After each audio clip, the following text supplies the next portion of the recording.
Hey folks, it's Keith, Victor Echo 3 Sierra Victor Quebec, here today with another video looking at a topic in Morse code. So what I want to look at today, I want to reverse it a little bit and find out more from you as to what problems you're having. Most of the videos I do are based on my own learning experience. A lot of them actually, and a lot of the mistakes that were made by yours truly here.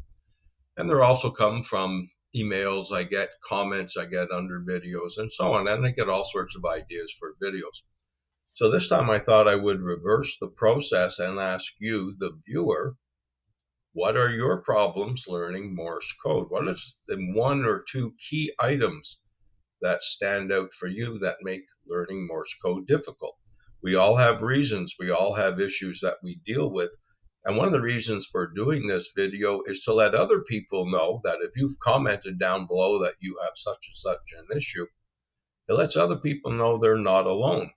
There's people just like them with the same issue. So this is what I want to do today. And I'll give you a couple of examples.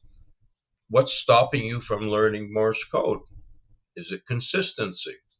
You're not consistent getting in that 30 minutes plus of practice every single day. It does make a big difference. Is it that you're not organized? Maybe you're on 4 or 5 different apps or websites. You try one day and you're a little tired of that one. You move to another one the next day. So there's no sort of organization or flow to how you are studying. You're jumping all over the place. And that's actually a very common issue. Another issue might be moving from copying single letters to copying groups. Is it a group of 2, 3, 4, 5, or whatever?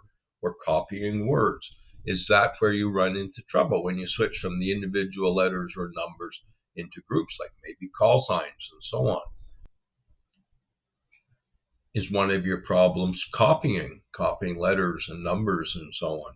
Are you having trouble identifying the sound, the sound of individual letters or numbers or whatever? Or are you one of those who prefer to sit back and keep that speed just slow enough that you can count dits and dahs, which is actually a bad habit and one that I had when I first learned. You hear dah, dee, and you go, was that a B or a D? Right? Because you're counting dits and dahs as opposed to listening to the sound. So that's one.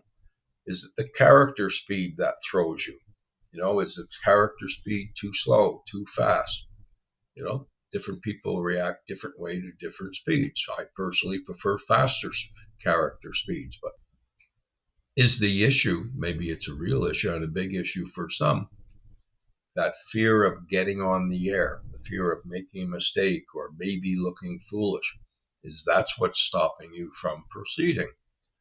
So there's lots of good organizations out there teaching Morse code. There's lots of good organizations that you can become a part of, to try and learn Morse code. So, and I'm not going to pick favorites here, because every single one of those organizations, if they're teaching it, even if it's a local ham radio club, they can get you on the air. So like I say, for today, what I'm looking at is to hear from you, the viewer.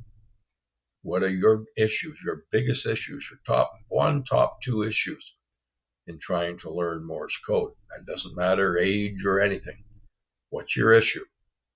So let me know in the comments down below. I read them all and quite often comment myself. So comment down below and we'll see what everyone says. And who knows, maybe some videos will come from some of those comments as well. So it's Keith, Victor Echo 3 Sierra Victor Quebec, otherwise known as the Shaky Key. If you decide you're going to take lessons with some club or organization, let them know the Shaky Key sent you. In the meantime, enjoy your CW journey. Hopefully we'll meet on the air one day. It's Keith, 73.